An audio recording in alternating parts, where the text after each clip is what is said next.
I just wanted to get out here and do a quick check-in. It's February 10th, Wendy's birthday. My sister Angie, who passed away, it's her birthday. Um, so it's an important day. I have been struggling probably since the end of February, 1st of March. That full moon. That full moon. I actually went out to try to see the lunar eclipse. I got up at 4 in the morning and went out there, and of course we had overcast skies because it was in between rains, and I went from one place to another, and I think, oh, I can see a star, so I should be able to see it. And oh my gosh, about 45 minutes into it, I thought, if I can see a star, I sure as heck should see a full moon. Because it wasn't actually, the eclipse didn't happen until 5:40, 4:45 to 5:45, something like that. Anyway, in that area. And here I am out there at like 4:15. So I thought, if I hope enough that I'll be able to see it, of course, and I didn't really put a whole lot of stock in that, but I didn't see it. And if I pray, but I mean, what's Heavenly Father gonna do with everything else He's got? Oh, let's move these clouds for Leslie. It's quite a presumptuous prayer. Although some people say there are no such thing as presumptuous prayers, and I beg to differ.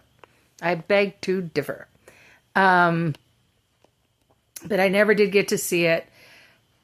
But the good part of it is I was up that early in the morning. I did see the sun come up. I did something that I don't normally do, and it was kind of fun just being out there at that time of morning on roads I know, and I'm just glad I went out there.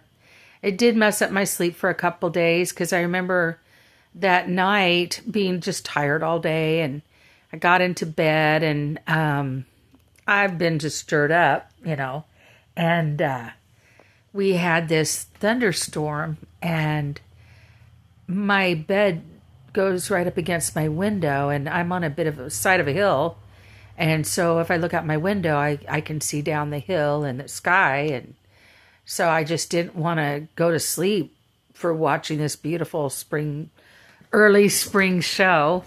It was beautiful, and it was wonderful. And I think I was up till 2 in the morning watching it. I think when it finally slowed down enough, I was able to go to sleep. But so many parts of me are excited about spring finally being here. One of the things is this has been the coldest winter that I can remember. I mean, it has just been, we've had them here, but it's been a long time. And I was Googling it for my area, and they said back in the 60s, it hadn't been this consistently cold. And I thought, wow, okay, so it isn't just me, it's Googleable. So I'm glad for the cold weather to be going away and the warmer weather to come. My very, very, very favorite part of spring is the spring peepers, the little tiny frogs. And they have this song, and there's thousands of them. And they all just make this peep, peep, peep noise. When I was a kid in Puerto Rico, they had these things called coquis. And all night long they'd be coqui, coqui, coqui. And it kind of remembers me, these spring peepers of the coquis. But it's like there's thousands of them. You go near a small lake or something, and it's just like, there's so many. And on the property next to me, they've got like a little wet spot. And they just sing, and their song is a very powerful song to me. What it means to me, or what it does to me, makes me think of mystery. Of all the mysteries that is tied up in spring and summer. And it's like a portent or a portent, we'll say portent, of what is coming in spring and summer. And at spring, it sings about, the balmy weather, the sticky weather, which is quite seductive in itself. And long days, long afternoons, sun-filled long afternoons, and of starry nights outside in the dark with the trees full and the stars. And it sings of the smell of lilacs and honeysuckle. It sings of bugs, every kind of bug we have. It's like a box is being opened, and this song is everything that has been sitting in that box just waiting to emerge.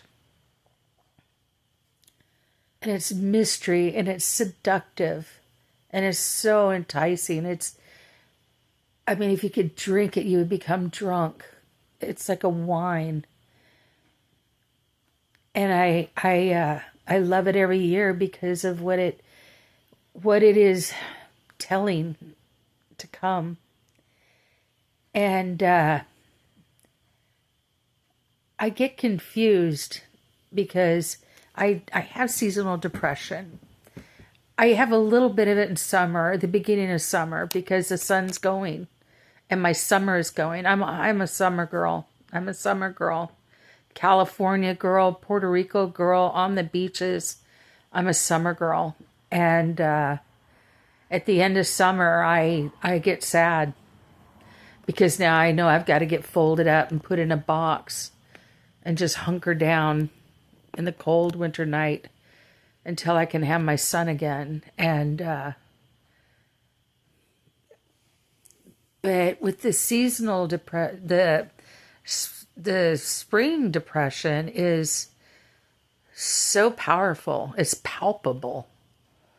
It's actually a bit dangerous to me because I can get dark, and I have to hang on tight. And I think that again is in the song, with the seductiveness and the mystery and all of that. Excuse me, there's so much power in it, the unknown and the mystical, which I think, as I'm hanging on, I have fear and trepidation. I have fear and trepidation of what's going to come.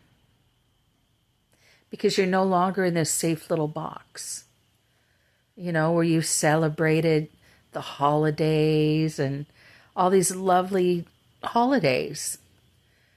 Now you're out, and anything can happen. And there will be fireworks. And so it's been kind of a time for me. I try not to buy in too much to it. But it does rule me like a sun rules the day,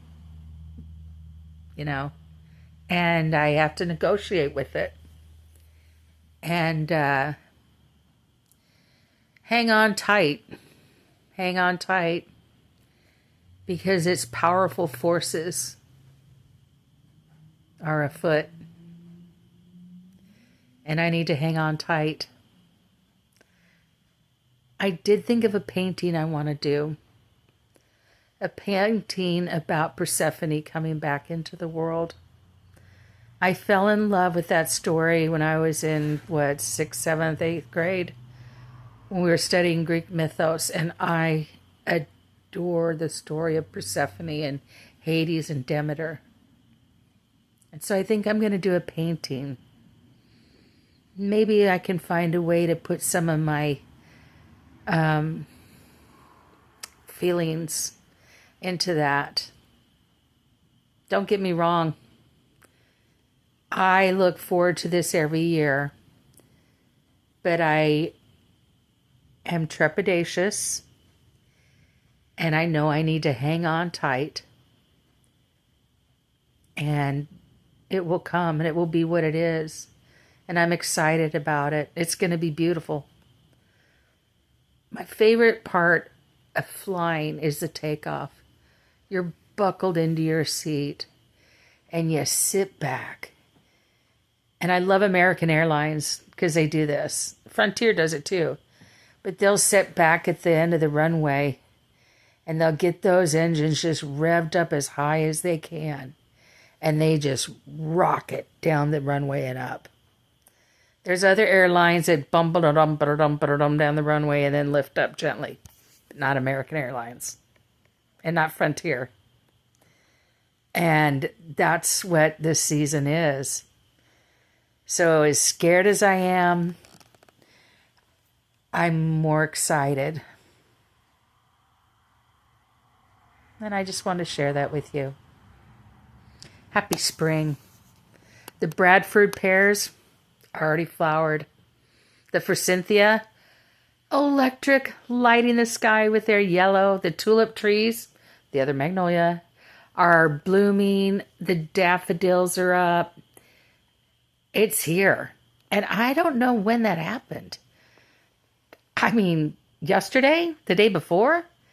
It all just, it's there. I think they've been waiting for this cold to just get out of here. So bring it on, spring. Bring it on. I'm excited and scared. And that's always the biggest rush, isn't it? Anyway, I love you. Have a wonderful time. Bye.